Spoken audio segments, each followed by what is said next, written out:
संदेश झूठ से हटके।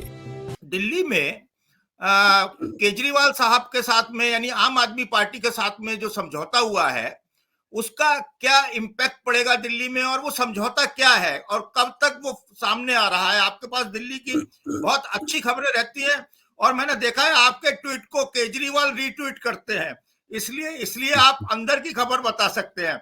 और आप ऐसे व्यक्ति हैं जिसको प्रियंका गांधी भी रीट्वीट करती हैं। ये तो प्रेम जी अंदर की खबर आज संदेश के दर्शकों को बता ही दीजिए।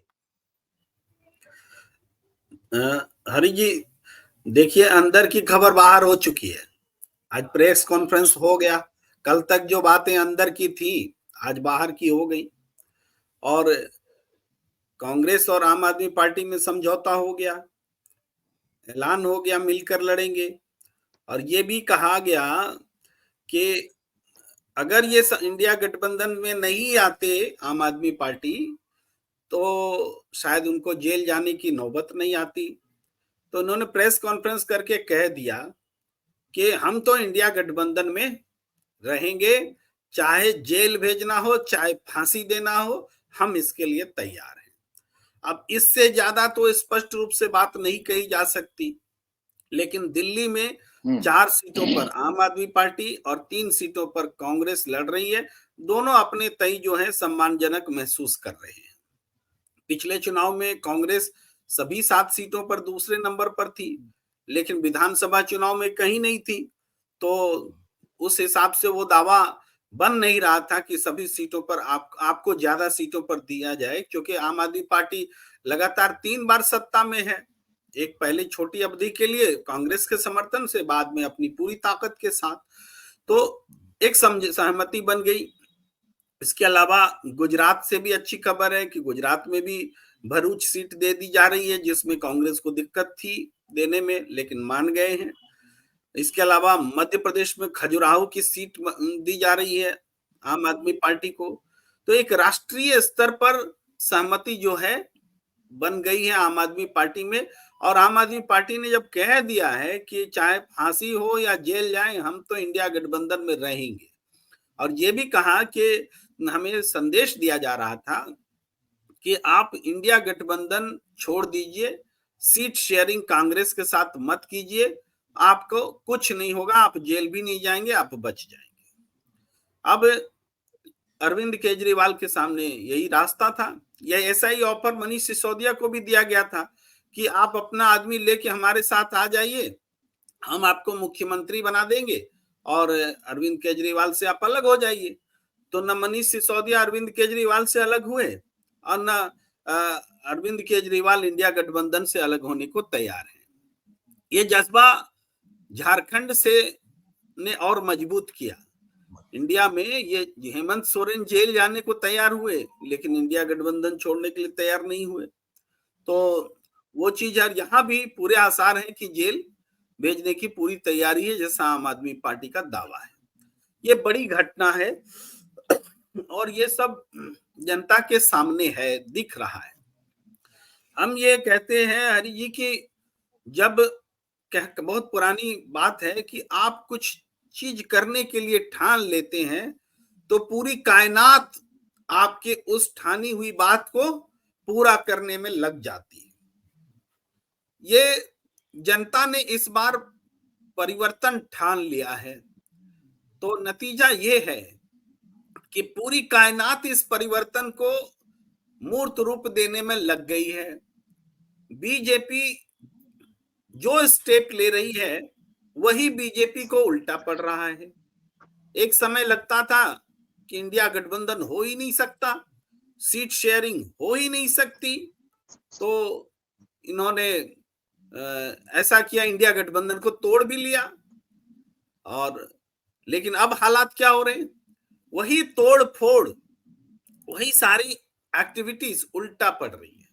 नीतीश कुमार को आपने अपने साथ जोड़ा, आपकी ही पार्टी में हंगामा हो गया। एनडीए संभाले नहीं संभल रहे हैं, अपने जो भी उनके कुनबे हैं बिहार में संभाल नहीं रहे। बीजेपी के लोग बगावत कर रहे हैं, भाई विश्वास प्रस्ताव के समय भी दिखा कि बीजेपी के 3-3 एमएलए पकड़ा रहे थे। उसी तरीके से जेडीयू में हो गया। कहने का मतलब है कि अब हालात ये है कि वो परेशान है, गलत स्टेप हो गया, तो फिर वो वापस एनडीए में से दोबारा लौटने के आसार बन रहे हैं। जयंत चौधरी को आपने लेकर के सोचा हमने इंडिया गठबंधन तोड़ दिया, जो एसपी और कांग्रेस के बीच संबंध नहीं हो पा रहा था सीटों का, वो संभव करा दिया आपने जयंत को तोड़ करके, और अब जयंत भी वापस आने के लिए बेचैन है। यानी जो जो एक्शन आपने अपोजिशन को तोड़ने के लिए किया कि हमारी तानाशाही चलती रहे। आप चंडीगढ़ में आपने देखा कि उन्होंने कहा कि चुनावी हड़प लेने का उदाहरण पेश किया गया। सुप्रीम कोर्ट का ने ऐसी व्यवस्था दी।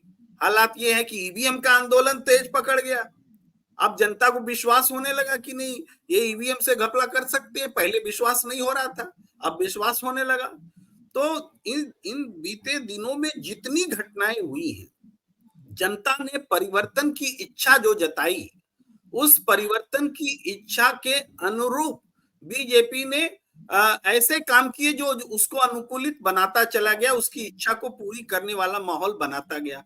यहां तक कि जय श्री राम का नारा, बताइए, ये तो अकाट्य नारा माना जा रहा था कि अब तो राम मंदिर बन गया, अब बीजेपी को हरा कौन सकता है। लेकिन उसी उत्तर प्रदेश की भूमि से जय श्री राम की जगह आज री एग्जाम नारे निकल रहे हैं। वही युवा है, वही लोग हैं, वही सारे लोग हैं।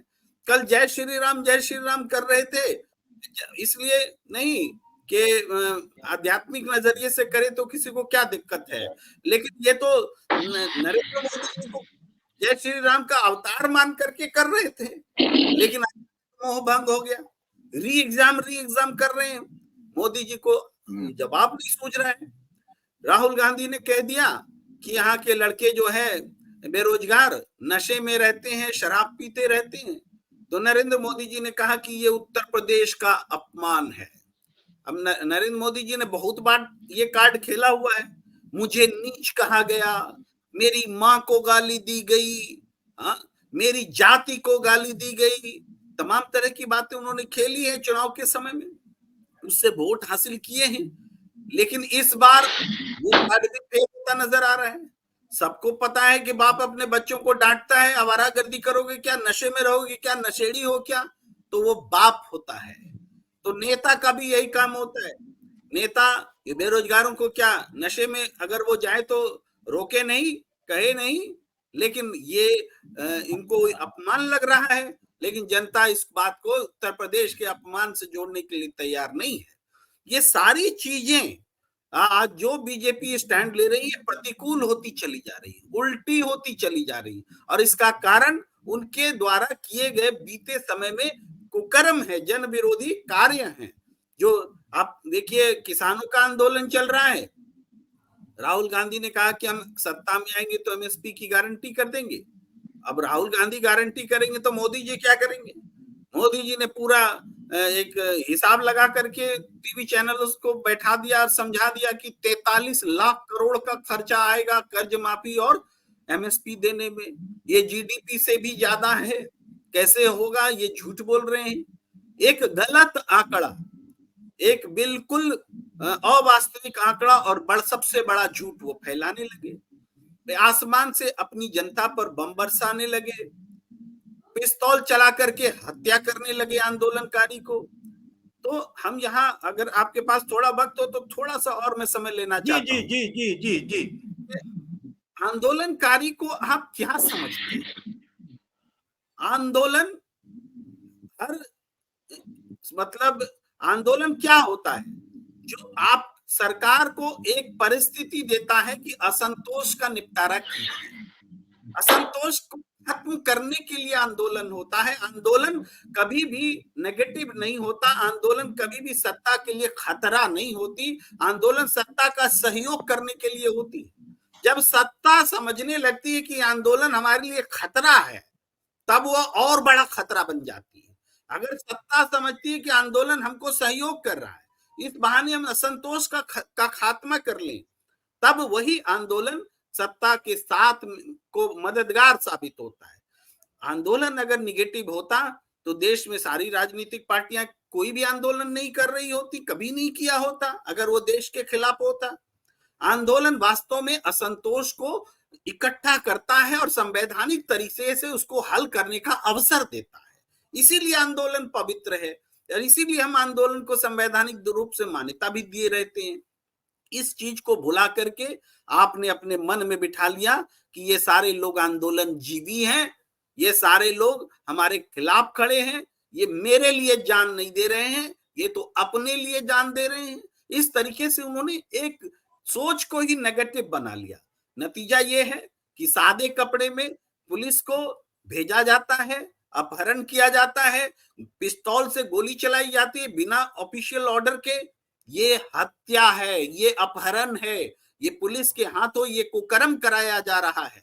ये सारी चीजें जनता को समझ में आ रही है, भले चाहे गोदी मीडिया कुछ भी बोले, कुछ भी बोले। एक तस्वीर वो दिखा देते हैं कि देखिए आंदोलनकारी और पुलिस लड़ रहे हैं और उसके बाद में न्याय करने के लिए खुद बैठ जाते हैं, और वो तस्वीर नहीं दिखाते जिसमें पुलिस पिस्तौल से गोली चला रही है, एक नौजवान की मौत हो जाती है और पुलिस कहती है हमने गोली ही नहीं चलाई। ये जो तानाशाही है कि हम बात नहीं करेंगे, हम एमएसपी होने नहीं देंगे, एमएसपी प्रैक्टिकल नहीं है, और कभी आप खुद ही एमएसपी की वकालत करते थे। इन सारी चीजों ने, मैं फिर से उसी सूत्र वाक्य पर आता हूं कि जब जनता ने चाह लिया है कि हम परिवर्तन करेंगे, पूरी कायनात उस परिवर्तन के लिए इकट्ठा हो गई है और सूत्रों को एक साथ कर रही है और बीजेपी से गलतियां करा रही है। बीजेपी जो स्टेप लेती है विपक्ष और मजबूत होता जा रहा है।